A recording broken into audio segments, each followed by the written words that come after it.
하나님 앞에 정한 시간이 되었습니다. 우리 다 같이 일어나셔서 대림절 네 번째 주일 예배를 경건한 마음으로 하나님 앞에 예배하겠습니다.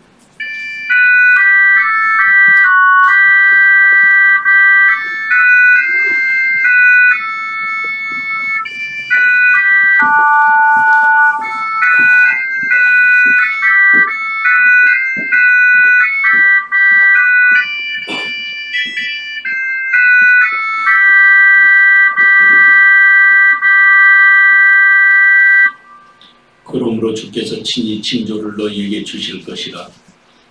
보라, 처녀가 잉태하여 아들을 낳을 것이요 그의 이름을 임마누엘이라 하리라.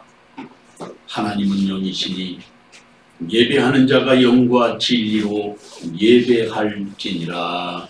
아멘.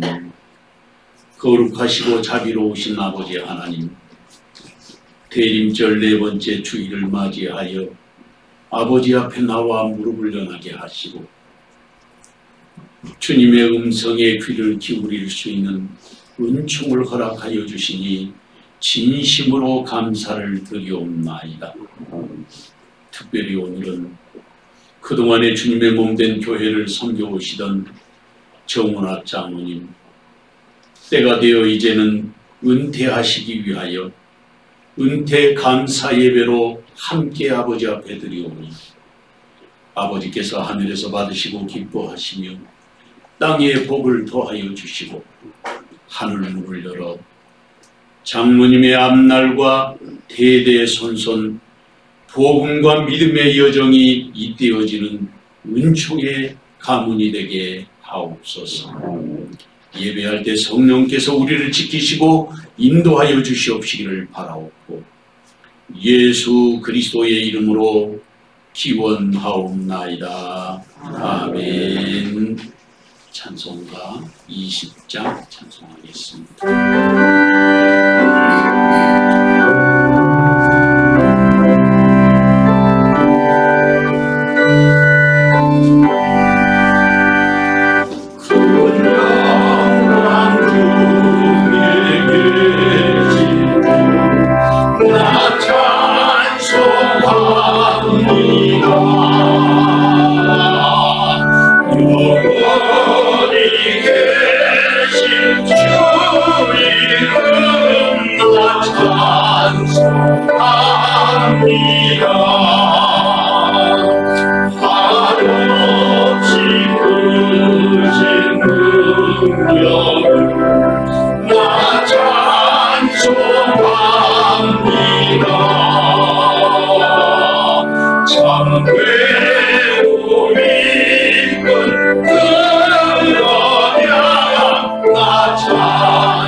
성식 여러분, 찬송가 뒤에 있는 도록문 37번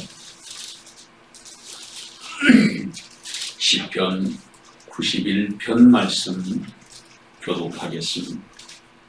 지존자의 은밀한 곳에 거주하며 나는 여호와를 향하여 말하기를 그는 나의 피난처요 나의 요새요 내가 의뢰하는 하나님이라 하리니 이는 그 아들을 새 사람의 눈에서 심한 점을 들어서 전리고셨도다. 그가 너를 그의 깃으로 덮으시리니 내가 그의 날개 아래 피하리로다. 그의 지시함으로 안패와 손편하게 하시니 1000명이 내 왼쪽에서 10,000명이 내 오른쪽에서 엎드러지나 이 재앙이 내게 가까이 하지 못하리라. 그가 너를 위하여 그의 천사들을 명령하사 내 모든에 너를 지키게 하시니라. 하나님이 이르시되 그가 나를 사랑한즉 내가 그를 건지리라. 그가 내 이름을 안즉 내가 그를 높이리라. 아멘. 지난 1회 동안에 우리의 삶을 돌아보고 하나님 앞에 겸비한 마음으로 자복하고 회개하는 참회의 시간을 갖겠습니다. 함께 통성으로 기도하겠습니다. 사랑하는 주님, 선하신 은혜와 사랑이 우리 가운데 있게 하옵시고 아버지를 사랑하며 눈물로 기도하며 날마다 우리 자신들을 돌아보며 하나님의 음성에 귀를 기울이는 믿음의 자녀들이 되게 하옵소서. 주님의 보혈로 우리의 머리에서부터 발끝까지 주님 덮어주셨습니다. 선하신 사랑과 은혜를 넘쳐나게 하여 주시고 생명으로 넘쳐나게 하옵소서. 내가 듣고 마음이 부드러워져서 여호와 앞에 곧 내 앞에서 겸비하여 옷을 찢고 통곡하였으므로 나도 내 말을 들었노라. 여호와가 말하였느니라. 아멘. 나는 전능하신 아버지 하나님 천지의 장로를 믿습니다. 나는 그의 유일하신 아들 우리 예수 그리스도를 믿습니다.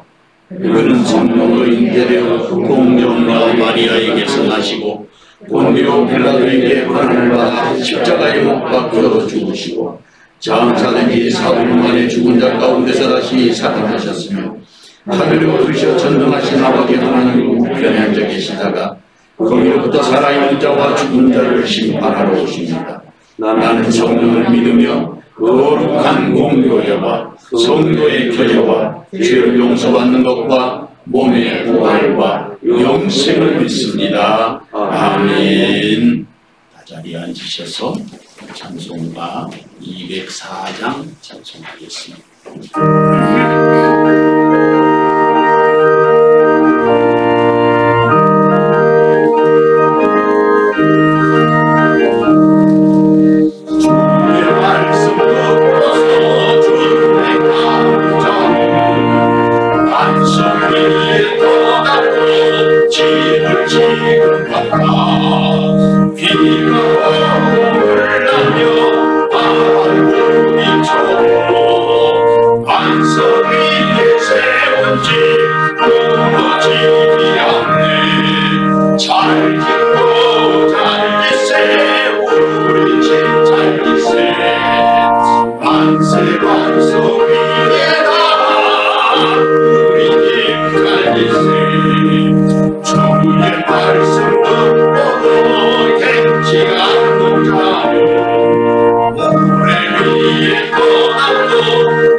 만백성을 구원하시기 위하여 낮고 천한 이 세상에 육신의 몸을 입고 오신 하나님을 찬양합니다.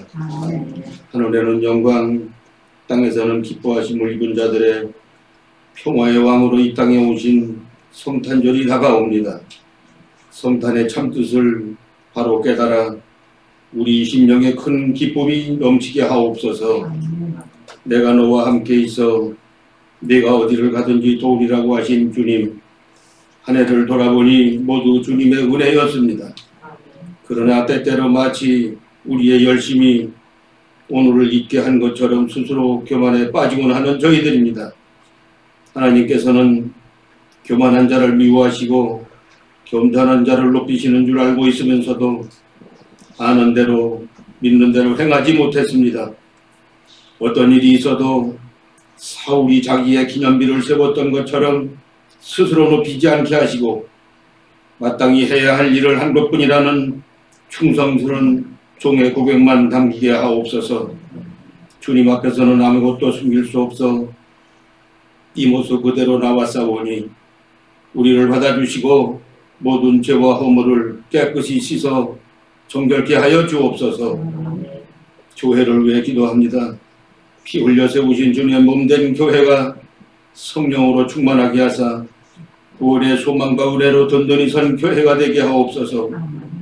코로나 방역으로 인해 비정상적인 예배를 드리지만 택한 주의 백성들의 믿음이 식어지지 않도록 지켜주시고 교회 안에 세우신 모든 부서와 기관과 구역이 부흥할 수 있도록 은혜로 지켜주옵소서. 역사의 주인이신 하나님 아버지, 이 나라와 민족을 긍휼히 여겨주옵소서.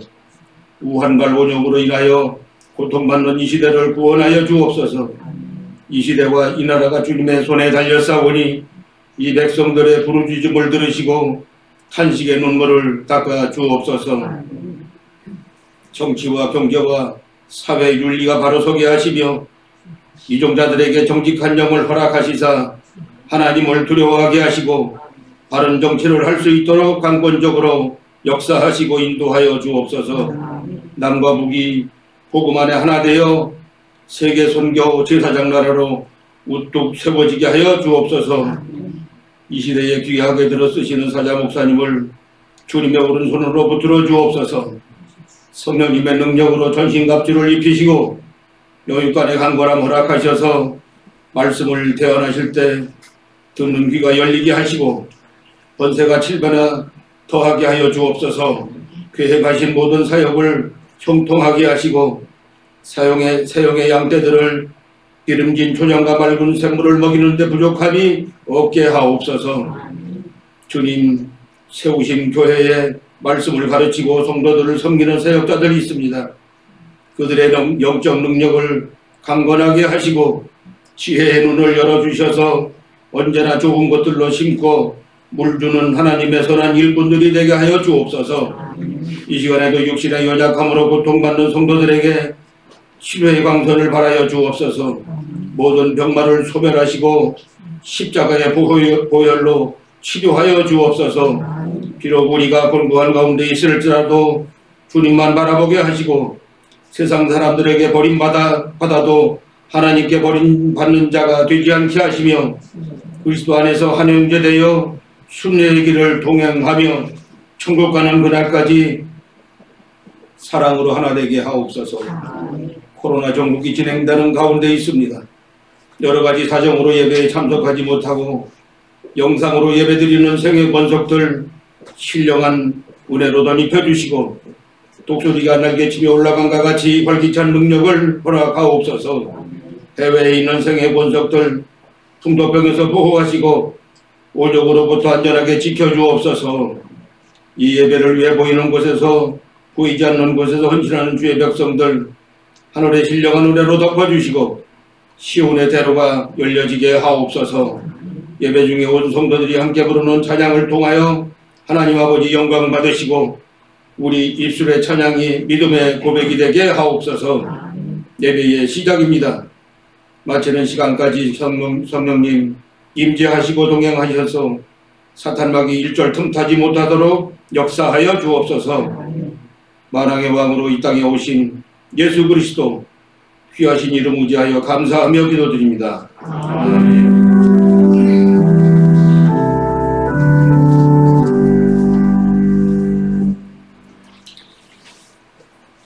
오늘 하나님께서 우리에게 주신 말씀은 누가복음 제1장 26절에서 38절 말씀까지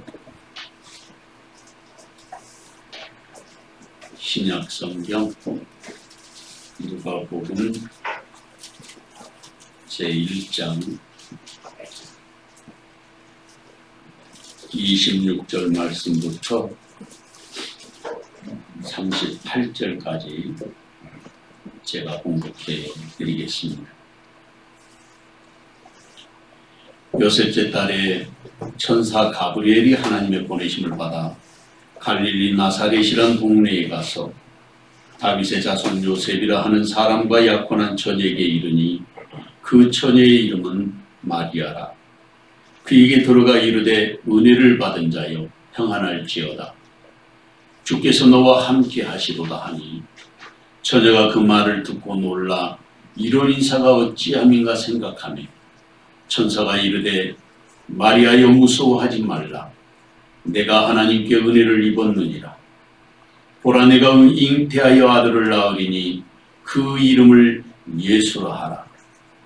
그가 큰 자가 되고 지극히 높으신 이의 아들이라 일컬어질 것이요 주 하나님께서 그 조상 다윗의 왕위를 그에게 주시리니 영원히 야곱의 집을 왕으로 다스리실 것이며 그 나라가 무궁하리라.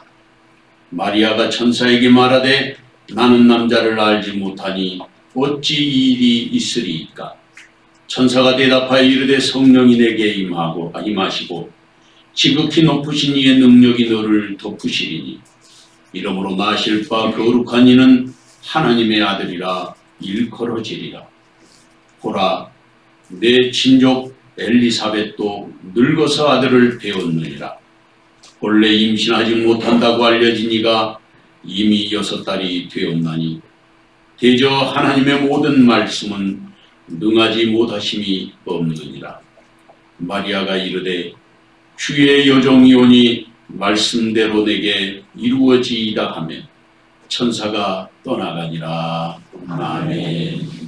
이 시간에 성가대 주의자 나오셔서 함께 찬양하겠습니다.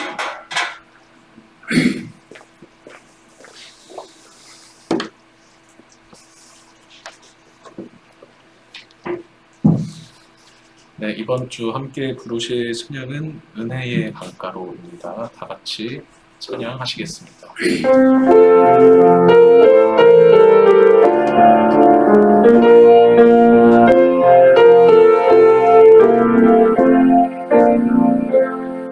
내 주의 은혜가 가로 저 십자가의 강가로 내 주의 사랑 있는 곳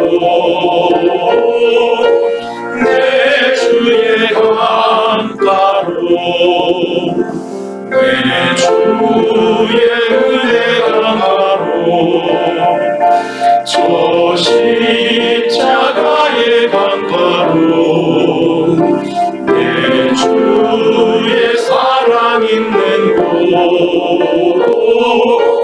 내 주의 강가로 가란 나의 영혼을 생수로 가득 채우소서. 피곤한 내 영혼 위에 내 주의 은혜 강가로 저 십자가의 강가로 내 주의 사랑 있는 곳 내 주의 강가로 가란 나의 영혼을 생수로 가득 채우소서. 피곤한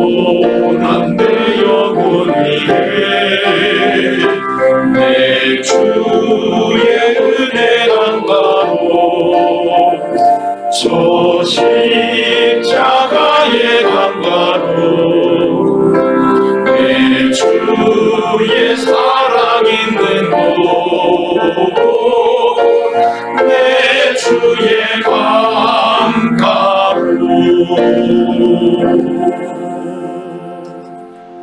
할렐루야. 우리 하나님께 영광을 받겠습니다.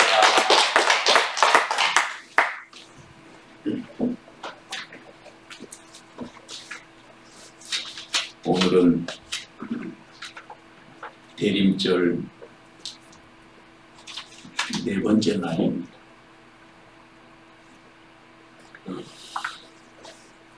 그리고 우리 교회로서는 크게 정말 또 뜻깊은 그런 예배 시간이기도 합니다.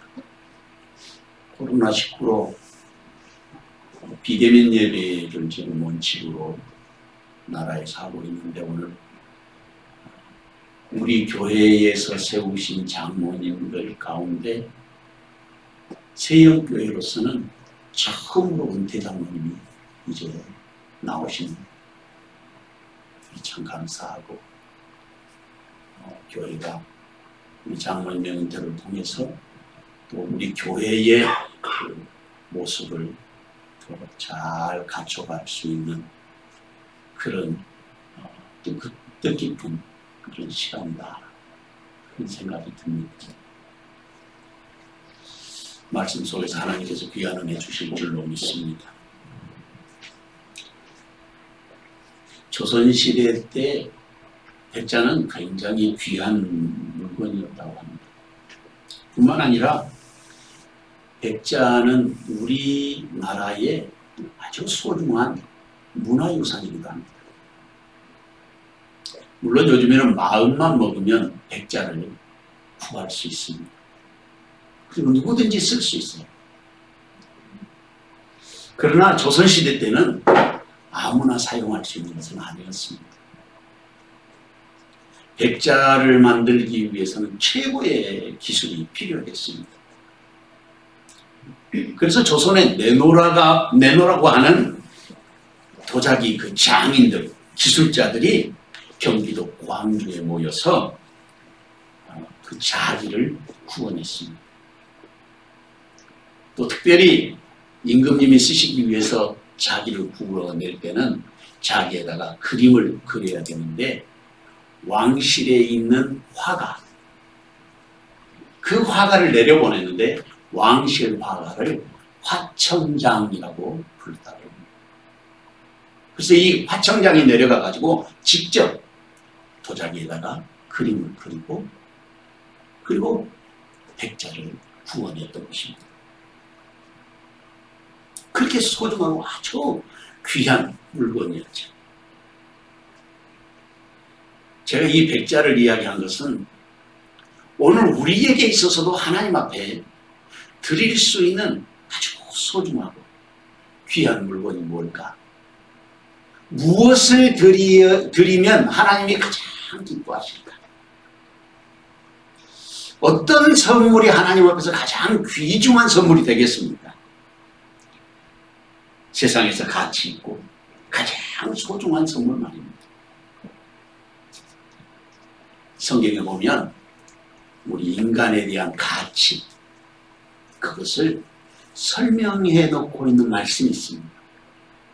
물론 우리가 하나님의 형상으로 지었기에 소중하지만 얼마나 소중한가 하는 것을 우연한 기회에 성경에서 찾았습니다. 그것을 시편 기자가 말씀하고 있는데 시편 기자가 뭐라고 말씀하시냐면 우리의 속전은 너무나 엄청나서 우리의 생명값 말이죠. 속전이라는 너무나 엄청나서 영원히 마련할 수 없느니라 그렇게 말하고 있습니다. 교통사고가 나서 사망하면 뭐 얼마를 받고 뭐 여러 가지 복잡한 세상적인 그 사건 사고에 얽혀 있어서 뭐 보험금을 타고 이런 것을 이야기하지만 하나님께서 나를 생각하시는 가치는 너희가 영원히 말해할 수 없을 만큼 소중한 존재라는 거예요. 그래서 순교자, 생명을 하나님께 드리는 믿음의 사람은 하나님이 그래서 축복하고 기뻐하신다, 이런 생각이 들었습니다. 그런 의미에서 오늘 본문의 말씀을 살펴보면 본문에서 우리에게 가르쳐 주시는 하나님의 아주 강력한 메시지가 담겨져 있다는 사실을 알 수 있습니다. 38절 말씀에 보면 마리아가 뭐라고 말씀하시냐면, 하나님 앞에서 마리아가 이르되 주의 여종이오니 말씀대로 내게 이루어지이다, 이렇게 말하고 있습니다. 제가 생각해 보니까 올해 제가 성경을 한 5번 읽었는데, 우리 성경 통독하는 것도 못했죠, 우리는.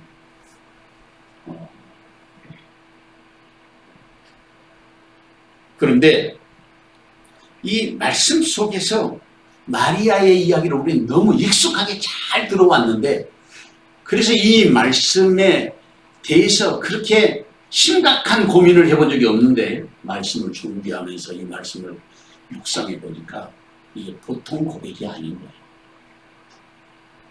마리아의 고백이야말로 하나님 앞에서 자신을 드리는 고귀한 희생을 온전하게 드리는 신앙 고백이고 자기 삶을 드리는 제물이었다, 그렇게 이해할 수 있을 것입니다. 그래서 마리아가 주의 여종이오니 말씀대로 내게 이루어지리라. 옛날 성경에서는 주의 계집종이오니 말씀대로 내게 이루어지리라, 이렇게 고백했습니다.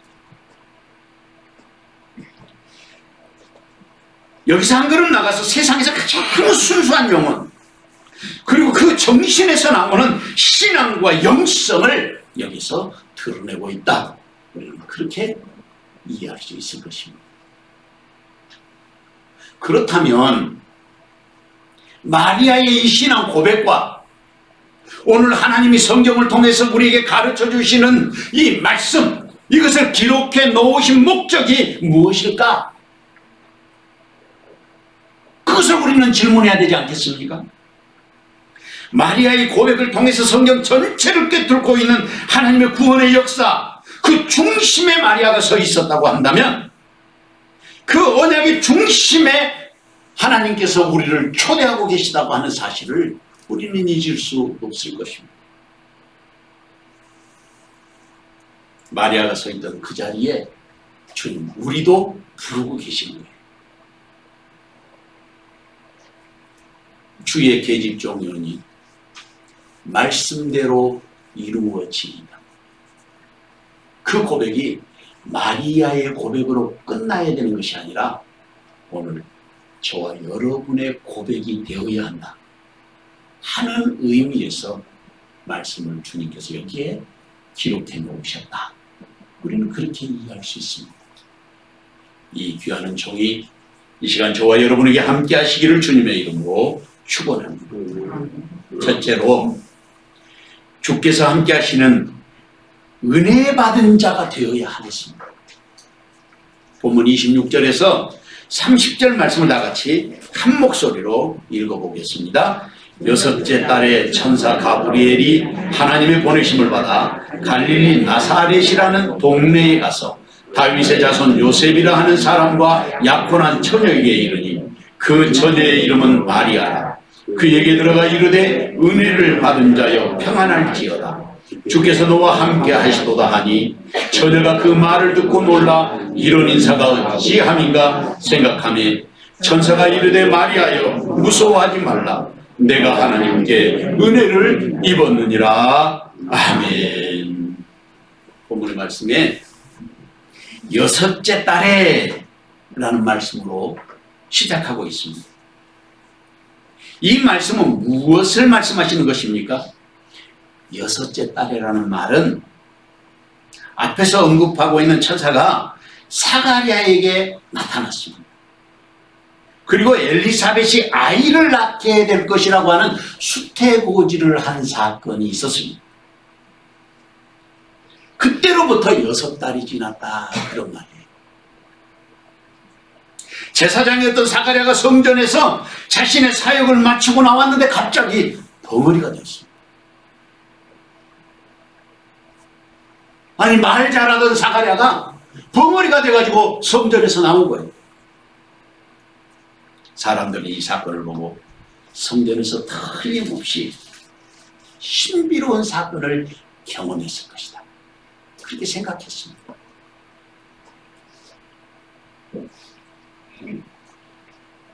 그런데 이 말씀 속에서 우리가 배울 수 있는 소중한 영적인 경험이 하나 있는데, 그것은 하나님은 우리에게 절대 신뢰를 요구하시는 거예요. 사가랴가 엘리사벳을 통해서 아이를 낳게 할 것이라고 하니까 이 사가랴 생각에 이제 나도 늙었고 엘리사벳도 늙었는데 아이를 가질 수 없다, 이거지. 자기 생각에. 이것이 인간의 이성적인 생각입니다.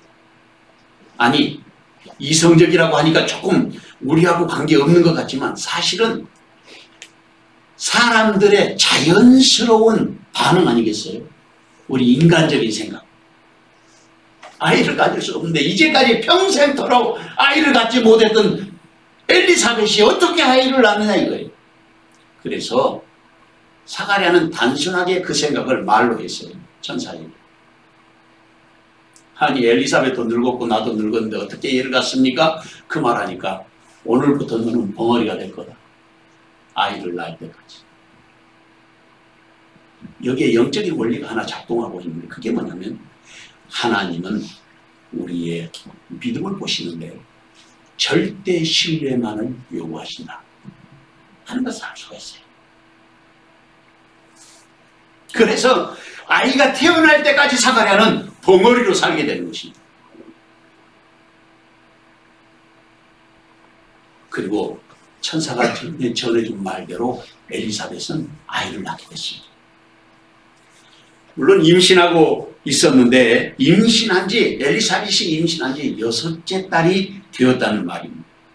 다시 천사 가브리엘이 하나님의 보내심을 받아가지고 갈릴리 나사렛이라는 동네에 가서 다윗의 자손 요셉이라는 사람과 약혼한 처녀를 찾아온 것입니다. 그 처녀의 이름이 마리아였습니다. 히브리 말로 마리아는 미리암입니다. 모세의 누이도 미리암이지.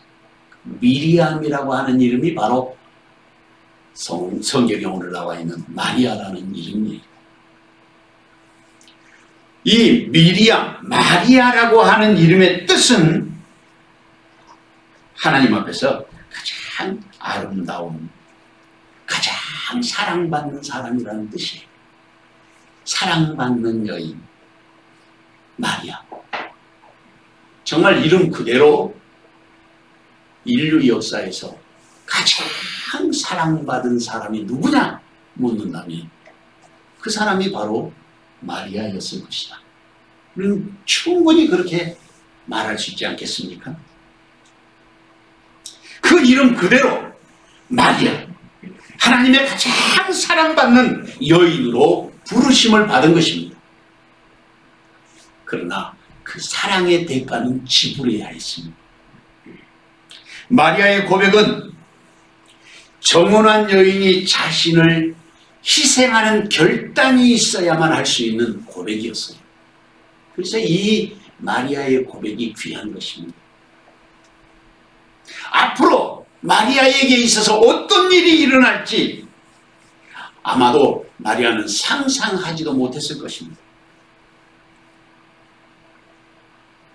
이 사건은 예수님을 낳고 난 지 8일 만에 할례를 행하려고 성전을 들어갈 때부터 시작됐습니다. 그곳에 갔더니 안나라고 하는 예언자, 시므온이라고 하는 나이 많은 이 두 선지자들이 아이를 안고 예언을 하는 거였어요. 도무지 이해할 수 없는 이야기를 하고 있었을 것입니다. 이해할 수도 없고 이해되지도 않는 그런 어려운 이야기였을 것입니다. 다시 본문으로 돌아와서 28절 말씀에 돌아와 보면 천사가 그렇게 말합니다. 그에게 들어가 이르되 은혜를 받은 자여 평안할지어다. 주께서 너와 함께 하시도다. 여기에서 영적인 세 가지 의미를 발견할 수 있습니다. 첫째는 마리아에게 은혜를 받은 자여 라고 말하고 있습니다. 은혜 받은 자. 은혜 받은 자라는 말은 이미 하나님께서 주신 은혜를 받아서 그 은혜로 살아가고 있다고 하는 그런 뜻입니다. 은혜를 받았다는데 어떤 은혜를 말하는 것입니까? 그 은혜는 바로 온 세상을 구원할 구세주를 위하여 하나님께서 선택하신 구세주의 어머니가 된다는 것입니다. 둘째로는 평안할지어다 그랬습니다. 이 말은 우리 성경으로는 명령어로 평안할지어다 이렇게 되어 있지만 원어 성경을 보면 하나님께서 평안을 주셔서 계속적으로 그 평안을 공급해 주신다는 그런 의미가 담겨 있습니다. 그러니까 이 하나님께서 주신 이 평안은 우리가 일반적으로 생각하는 그런 샬롬의 차원을 훨씬 넘어서는 영원한 나라로 이어지는 그런 샬롬을 이야기하고 있다. 그렇게 말할 수 있어요. 세 번째로는 정말 중요한 것인데 하나님이 너와 함께 하신다는 것입니다. 이것보다도 더 중요한 게 없죠. 하나님이 너와 함께 하신다. 함께 하시는 사람, 하나님이 함께 하시는 사람, 아마도 마리아는 일생을 살면서 하나님이 함께 하시는 위대한 어머니로 살아갔을 것이라는 사실을 우리도 넉넉히 짐작할 수 있습니다. 다시 보면 29절 30절 말씀을 보면 처녀가 그 말을 듣고 놀라 이런 인사가 어찌 하는가 생각하며 천사가 이르되 마리아여 무서워하지 말라. 내가 하나님께 은혜를 입었느니라. 마리아는 천사의 말을 듣고 놀랐습니다. 그래서 본문의 말씀에서 그렇게 말합니다. 이런 인사가 어찌함인가? 마리아의 마음속에 의심이라고 말하는 것보다는 강렬한 영적인 궁금증을 그렇게 표현하고 있다고 할 수 있을 것입니다.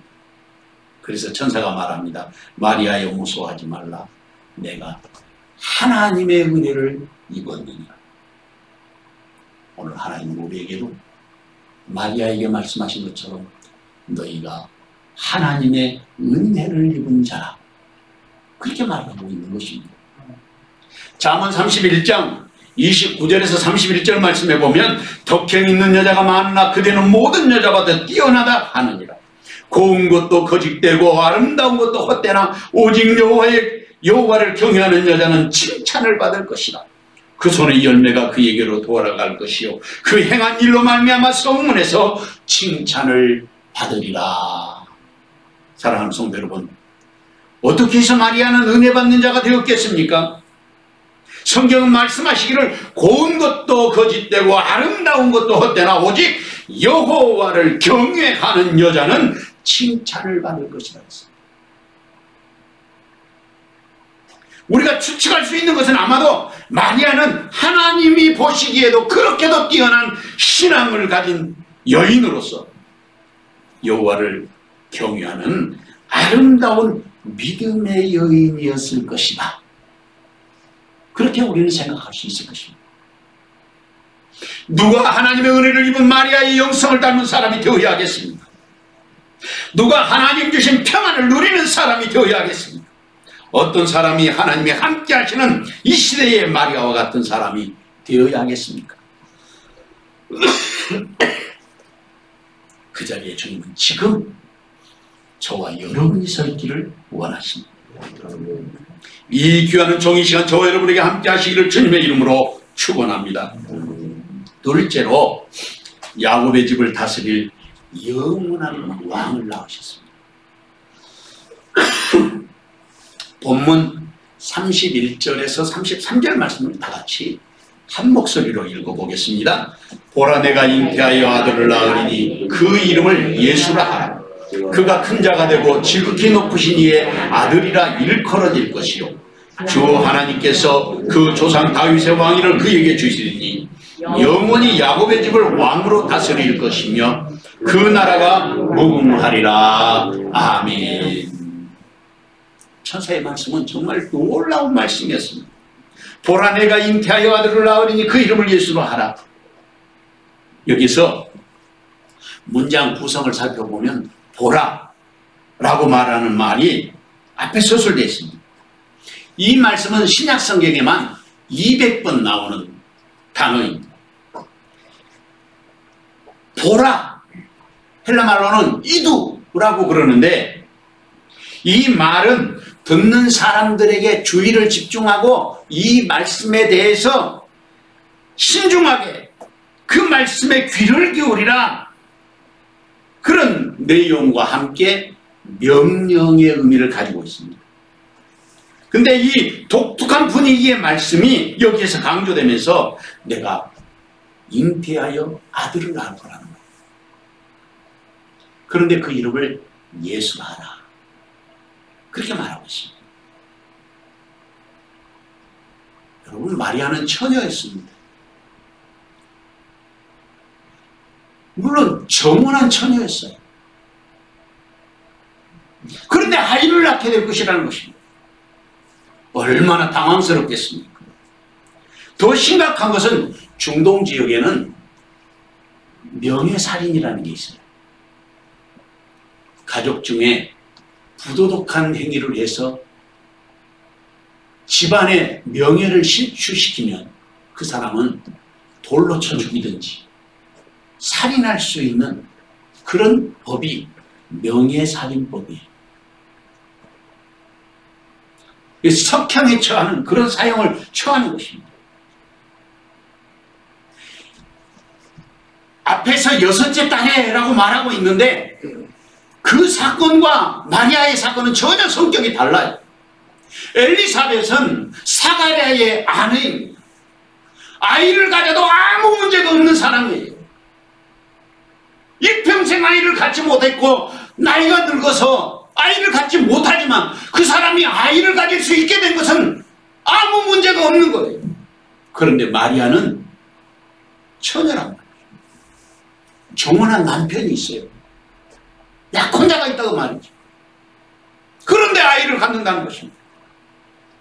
그러니까 엘리사벳과 마리아의 이 문제는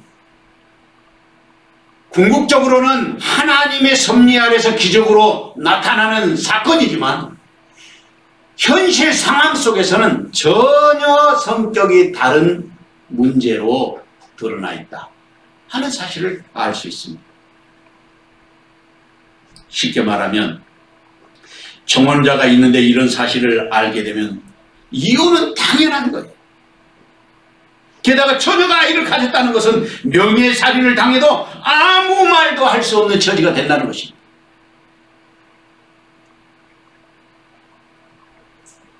그런 의미에서 이 사건은 자신의 생명을 담보하는 고백이었다, 그렇게 말할 수 있어요. 이게 38절 말씀, 그래서 중요한 거예요. 자신의 생명을 담보한 사건.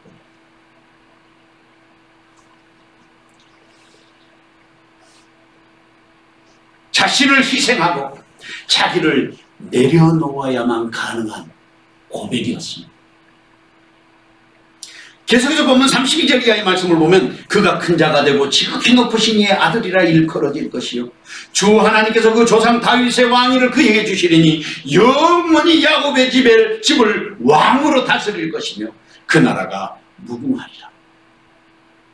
마리아에게서 태어날 아이의 미래에 대한 예언이 선포되고 있습니다. 놀라운 말씀을 하고 있어요. 첫째는 지극히 높으신 이의 아들이라고 일컬음을 받을 것이라고 했습니다. 지극히 높으신 이의 아들이 누구입니까? 하나님의 아들이라는 말. 하나님의 아들이라는 말은 그분이 하나님이시라는 뜻이에요. 둘째로는 그 조상 다윗의 왕위를 그에게 주실 것이라고 했습니다. 그리고 야곱의 집을 왕으로 다스릴 것이라고 했습니다. 그리고 마지막으로는 그 나라가 영원할 것이다. 불확실한 미래에 대한 하나님의 약속으로 마리아는 자신이 언약의 중심에 서게 되었다는 사실을 아마 알게 되었을 것입니다. 그리고 천사를 만났다는 말씀은 단순하게 어떤 사람을 만나서 약속을 받았다는 그런 말씀과는 차원을 달리하는 말씀입니다. 위대한 하나님의 평강이 마리아를 덮었습니다. 마음의 그 어떤 어려움도 넉넉히 이길 수 있는 힘이 마리아에게 주어졌습니다. 그것이 평강이에요. 샬롬이었습니다. 왜냐하면 마리아는 성도 하나님 앞에 자신을 드렸기 때문에 그 말씀대로 이루어지게 된 것입니다. 히브리서 1장 2절에서 5절 말씀을 보면 이 모든 날 마지막에는 아들을 통하여 우리에게 말씀하셨으니 이 아들을 만유의 상속자로 세우시고 또 그로 말미암아 모든 세계를 지으셨느니라. 이는 하나님의 영광의 광채시여 그 본체의 형상이시라. 그의 능력의 말씀으로 만물을 붙드시며 죄를 정결하게 하는 일을 하시고 높은 곳에 계신 지극히 크신 이의 우편에 앉으셨느니라. 그가 천사보다 훨씬 뛰어남은 그들보다 더욱 아름다운 이름을 기업으로 얻으심이니 하나님께서 어느 때에 천사 중 누구에게 너는 내 아들이라 오늘 내가 너를 낳았다 하셨으며 또다시 나는 그에게 아버지가 되고 그는 내게 아들이 되리라 하셨느냐. 사랑하는 성도 여러분, 오늘 우리에게도 마리아에게 전한 천사의 소식은 축복의 소식이었습니다. 영원한 하나님의 나라로의 초대가 아니겠습니까? 누가 마리아에게 임하니 엄청난 은혜와 평강을 누려야 할 사람입니까? 누가 전 인류를 구속하시기 위한 하나님의 은총으로의 초대에 참여하는 사람이 되어야 하겠습니까? 주님은 그 자리에 지금 저와 여러분을 부르고 계시는 것입니다. 이 귀한 종의 시간 저와 여러분에게 함께 하시기를 주님의 이름으로 축원합니다. 셋째로 마리아의 신앙 고백대로 말씀대로 내게 이루어지이다 하는 신앙 고백에 우리를 주님은 초대하신 것입니다. 본문 34절에서 38절 말씀을 다 같이 한 목소리로 읽어보겠습니다. 마리아가 천사에게 말하되 나는 남자를 알지 못하니 어찌 이 일이 있으리까? 천사가 대답하여 이르되 성령이 내게 임하시고 지극히 높으신 이의 능력이 너를 덮으시리니 이름으로 나실 바 거룩한 이는 하나님의 아들이라 일컬어지리라.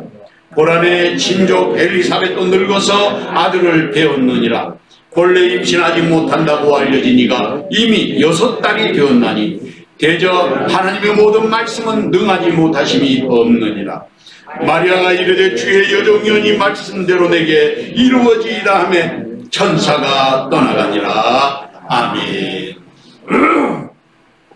우리는 본문의 말씀에서 지극히 평범하고 누구나 던질 수 있는 일반적인 질문 앞에 설 수 있습니다.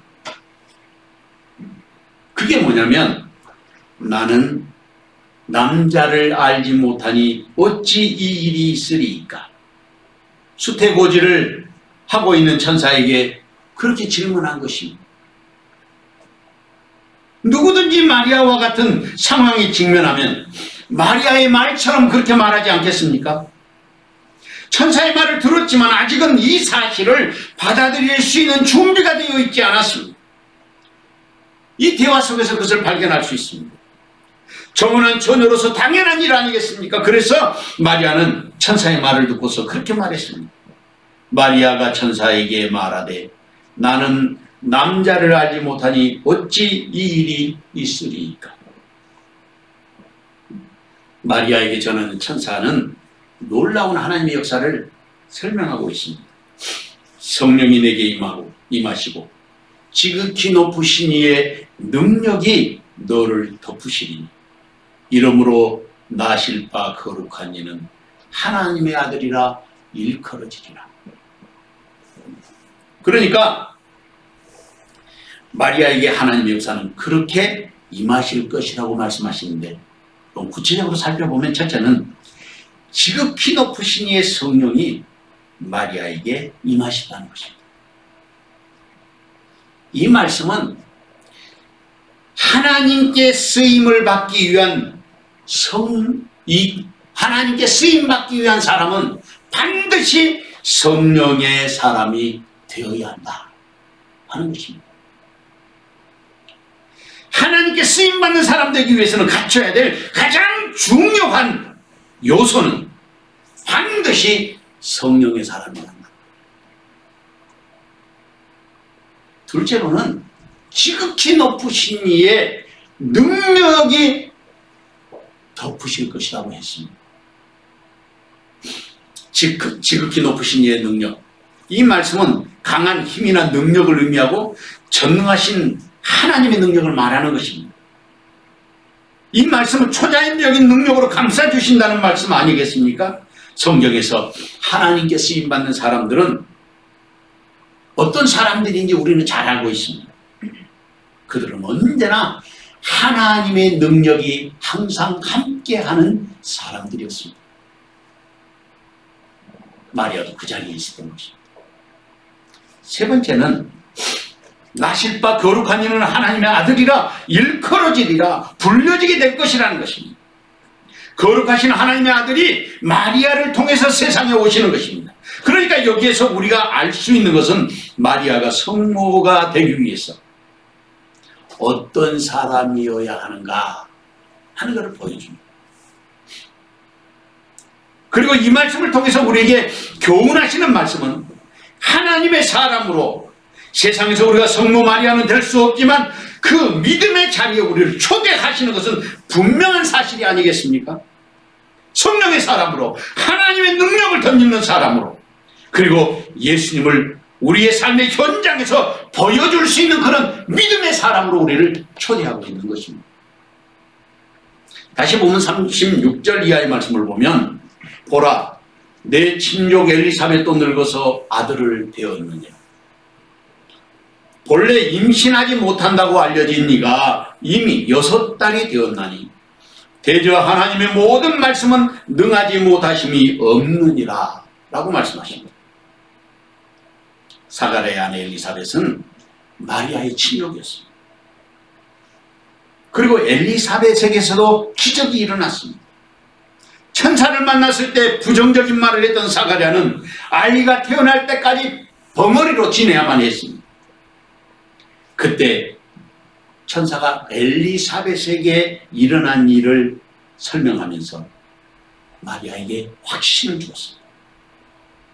보라, 내 친족 엘리사벳도 늙어서 아들을 배웠느니라. 본래 임신하지 못한다고 알려진 이가 이미 6달이 되었나니 대저 하나님의 모든 말씀은 능하지 못하심이 없느니라. 천사는 그렇게 말하고 있습니다. 대저 하나님의 모든 말씀은 능하지 못하심이 없느니라. 이 말씀이 얼마나 권세 있는 말씀이었던지 그 말씀을 듣는 순간 마리아가 고백하는 말이 바로 이 말입니다. 주의 여종이오니 말씀대로 내게 이루어지리라. 이 고백이 마리아의 모든 것을 담고 있는 고백이 아니겠습니까? 순결한 영혼과 경건한 한 여인의 고백을 통해서 온 세상의 구세주가 오시는 메시아를 우리는 맞이할 수 있었던 것입니다. 그것이 바로 마리아의 고백이었어요. 여기서 우리가 아주 중요한 사실을 한 가지 깨달을 수 있습니다. 그것은 한 사람이 중요하다. 한 사람이 중요한 것입니다. 그 한 사람 때문에 온 인류가 구원받게 된 것입니다. 온 세상의 메시아가 그 한 사람 고백을 통해서 세상에 오실 수 있게 된 것입니다. 이 원리는 지금도 마찬가지로 작동합니다. 한 사람이 중요합니다. 한 사람 때문에 교회가 살고, 그 한 사람 때문에 교회가 회복되고, 그 한 사람 때문에 나라와 민족이 살아나는 그런 역사가 일어나게 된다는 것입니다. 그 한 사람. 그 자리에 주님은 지금 저와 여러분이 서 있기를 원하시는 것입니다. 아멘.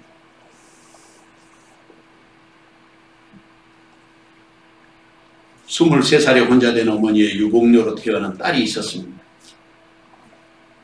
어머니의 희생적인 수고로 유학도 하고 나중에는 저명한 대학교 교수가 됐습니다.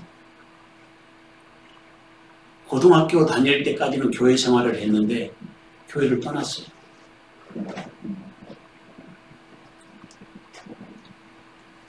그런데 어머니의 권면으로 교회를 다시 나오기 시작했어요. 이 교수가. 교회로 와보니까 너무 실망입니다. 교회는 아주 거룩한 사람들만 모인 줄 알았더니 그게 아닌 거예요. 여자들은 모여가지고 남자들을 험담하고, 장로님이라는 분은 와가지고 자기 자신들의 그 아들 대학 입시에 대해서 문의하면서 청탁을 하고, 회의실에서는 다투는 소리가 났다는 것입니다.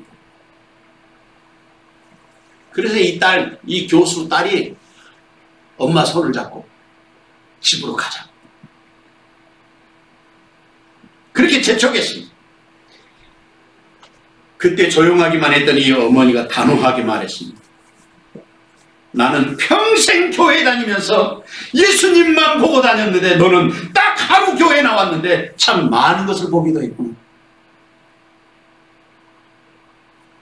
어머니의 이 한마디 말씀에 이 딸이 그 자리에서 무너졌어요. 세상에 무식한 어머니인 줄 알았는데, 아무것도 모르는 어머니인 줄 알았는데, 아무런 비판도 능력도 없는 그런 자세로 하나님의 교회 다니는 줄 알았는데 그런 어머니가 아니었습니다. 어머니가 보는 수준은 자기가 보는 수준과는 전혀 다른 하늘과 땅 차이가 났던 것입니다.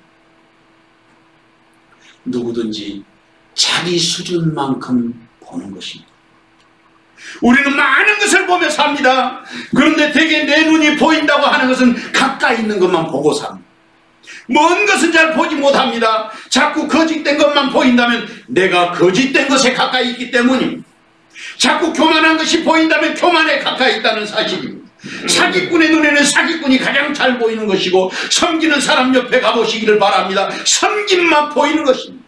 기도의 사람 옆에 가보시기를 바랍니다. 기도의 능력을 보게 될 것입니다. 인격의 변화는 믿음의 발걸음에 있습니다. 믿음은 눈에 보이는 것을 넘어서 하나님을 볼 줄 아는 눈을 열어주는 것입니다. 미국의 백화점 왕이었던 와나메카는 그런 말을 했습니다. 하나님의 사랑은 마치 자신의 살이 녹아져서 작은 비누가 되는 것과 같습니다. 비누는 사용할 때마다 자기 살이 녹아지고 작아져서 결국에는 흔적도 없이 사라집니다. 그러나 그때마다 사람들을 깨끗하게 해줍니다. 만일 녹지 않는 비누가 있다면 쓸모없는 물건이 아니겠습니까? 자기 희생을 통해서 사회에 공헌할 줄 아는 사람이 성숙한 사람이요, 좋은 비누 같은 사람일 것입니다. 자기 희생을 모르는 사람은 물에 녹지 않는 비누와 같습니다. 그런 사람은 세상을 위하여 쓰임받을 수 없습니다. 히브리서 11장 6절 말씀에 보면 믿음이 없이는 하나님을 기쁘시게 하지 못하나니 하나님께 나아가는 자는 반드시 그가 계신 것과 또한 그가 자기를 찾는 자들에게 상 주시는 이심을 믿어야 할지니라고 말씀하셨습니다. 사랑하는 성도 여러분, 주님은 마리아 같은 믿음의 고백을 하는 사람을 찾으십니다. 그 한 사람을 통해서 교회를 세우시고 그 한 사람을 통해서 세상의 위대한 역사를 이루실 것이기 때문입니다. 누가 마리아처럼 성령의 사람이 되어야 하겠습니까? 누가 하나님의 능력을 덧입어야 하겠습니까? 누가 하나님의 말씀대로 말씀을 이루는 사람이 되어야 하겠습니까? 그 자리에 주님은 지금 저와 여러분을 부르고 계십니다. 이 귀한 종이 시간 저와 여러분에게 함께 하시기를 주님의 이름으로 축원합니다. 사랑하는 주님, 오늘도 말씀을 통해서 하늘 양식을 공급하여 주시니 감사합니다. 아버지 하나님의 뜻에만 순복하고 주의 음성에 화답하는 믿음의 자녀들이 되게 하옵소서. 예수님의 이름으로 기도하옵나이다. 아멘. 찬송가 315장 찬송하겠습니다.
선하신 은혜와 사랑으로 오늘 우리를 부르시니 감사합니다. 성모로 헌신된 마리아처럼 주의 계집종이니 말씀대로 이루어지이다 고백하였던 것처럼 우리도 그 자리에 초대하셔서 영원한 나라에 서게 하시니 주님 홀로 영광 받으시고 우리의 두 발에 힘을 더하셔서 아버지의 영광을 드러내게 하옵소서. 주신 은혜를 감사하여 귀한 예물을 주 앞에 드렸습니다. 10의 하나와 감사의 예물과 성경금과 건축헌금, 주일헌금과 또한 주님 앞에 드리는 모든 낙헌 제물들을 두 손들어 축복하오니 하늘로부터 강복하여 주시고 주께 영광을 돌릴 수 있는 믿음의 자리에 서게 하옵소서. 우리의 기업은 부유하고 번성하게 하시고 세상에 사는 동안 우리의 자녀들은 형통하며 머리되게 하시고 주의 기쁨 되게 하옵소서. 예수님의 이름으로 기도하옵나이다. 아멘. 이 시간에는 우리 정운학 장로님 은퇴 예식을 거행하도록 하겠습니다. 먼저 서기 되신 우리 조희복 장로님 나오셔서 정운학 장로님 양력을 소개해 드리겠습니다.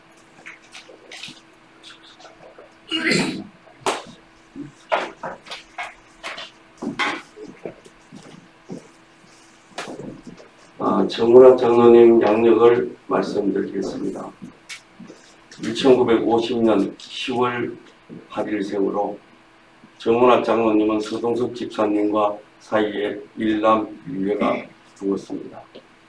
2005년 5월 29일 대한예수교 장로회 세영교회 안수 집사님으로 장립하셨습니다. 2016년 11월 27일 대한예수교 장로회 세영교회 장로님으로 장립하셨습니다. 장로님으로 장립하시면서 각 부서에서 부서장을 맡아 수고해 주시고 교회에 발전하기 위하여 많은 기도와 애를 많이 썼습니다. 2020년 12월 20일 대한예수교 장로회 세영교회 장립 장로 중 처음으로 은퇴 장로님으로 은퇴 예식을 갖게 되었습니다. 이상은 정운학 장로님의 양력 보고였습니다. 네, 감사합니다. 이 시간에는 우리 정운학 장로님 은퇴패를 전해드리도록 하겠습니다. 장로님 미리 올라오시죠? 요거를 좀 올려주세요. 스크린 좀 올려주세요.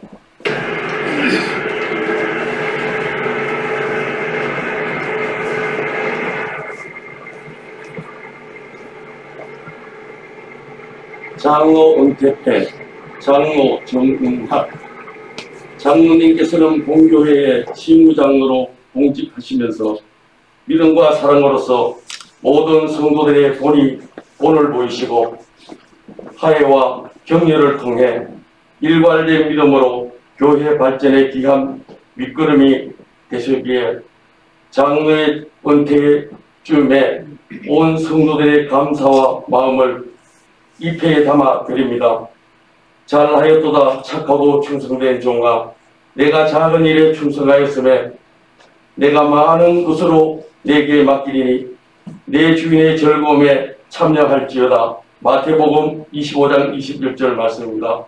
추후 2020년 12월 20일 대한예수교 장로회 세영교회 담임목사 각건열.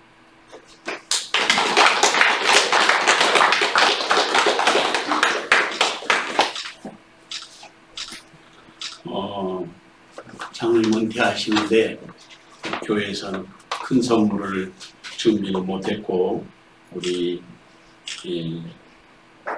십자가로 금을 하나 금 십자가를 이렇게 만들었습니다. 더 큰 선물을 해드려도 모자랄 테지만 그래도 우리 정성을 여기에 담았습니다. 장로님께 이것을 배지로 만들었으니까 이제 달아드리도록 하겠습니다.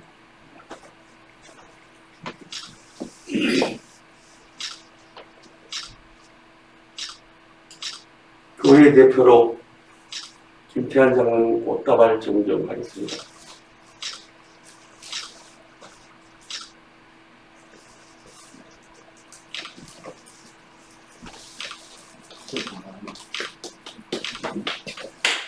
우리 꽃다발 장로님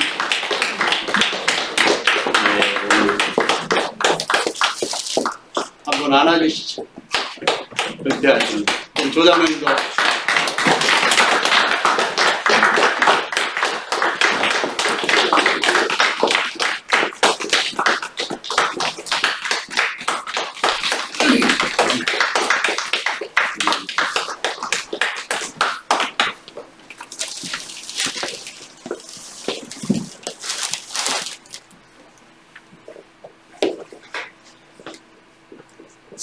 지난번에 그 어느 교회 임직식에 갔더니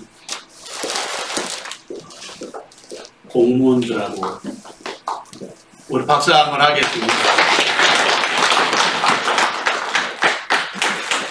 공무원들하고 학교 선생님들은 교회를 나올 수가 없어가지고 그냥 영상으로 임직식을 하더라고요. 우리 정운학 장로님은 우리 교회에서 창립한 장로님 중에 최초의 은퇴 장로님이십니다. 아주 의미 있는 그런 장로님이신데 이번에 코로나 사태 때문에 잔치도 좀 하고 하면 좋은데 성도들도 다 모이지 못한 가운데 이렇게 간소하게 하게 돼서 송구스러운 마음도 있고 죄송하기도 합니다. 그냥 지나가기가 너무 섭섭하고 해서 장로님이 오늘 떡을 하셨어요. 여기서 식사는 할 수 없으니까 장로님이 준비해 주신 떡 여러분 갖고 와서 드시면서 한쪽 뗄 때마다 장로님 이제까지 수고하시고 감사하고 또 앞으로 더 교회를 위해서 정말 열심으로 기도해 주시고 충성하시는 그런 장로님 되실 수 있고 여러분들이 기도해 주시면 감사하겠습니다. 그리고 이제 연말이 돼서 성경 그 문제집을 우리 주보에 있는 문제 이것을 끝까지 다 하신 분들 그래서 2번, 3번까지 빠지신 분들은 선물을 드리자 해서 이렇게 선물을 마련했습니다. 대표로 지금 여기 안 나오신 분들이 계시는데 여기도 보니까 정운학 장로님도 끝까지 다 하셨네 보니까 김종심 집사님, 정선우 집사님, 이순학 원사님 그 다음에 박광희 원사님 오늘 정운학 장로님 또 나오셔서 대표로 받으시도록 하겠습니다. 성경 공부 1년 내내 해주신 것입니다. 감사합니다. 장로님 하신 것처럼 우리 모든 성도들도 이 말씀 이게 창세기에서부터 요한계시록까지 문제를 내는 것이기 때문에 꼭 공부해서 말씀을 자꾸 가까이 해야 큰 은혜를 경험할 수 있고 이전에 깨닫지 못했던 것들을 가슴에 새길 수 있게 될 것입니다. 그리고 지금 비대면 예배로 하고 있지만 성탄절이 이제 이번 주간에 있습니다.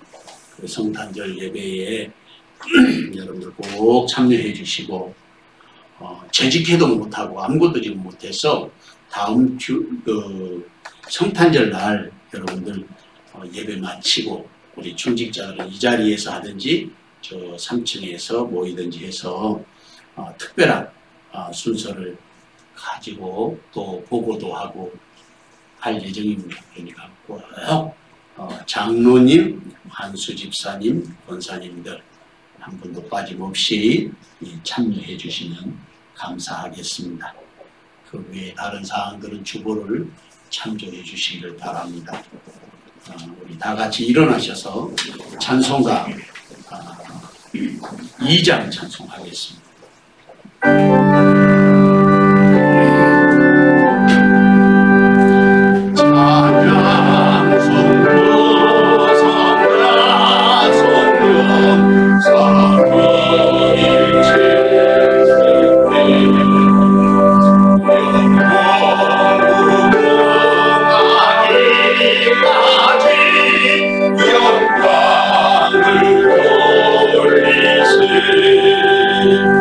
영광을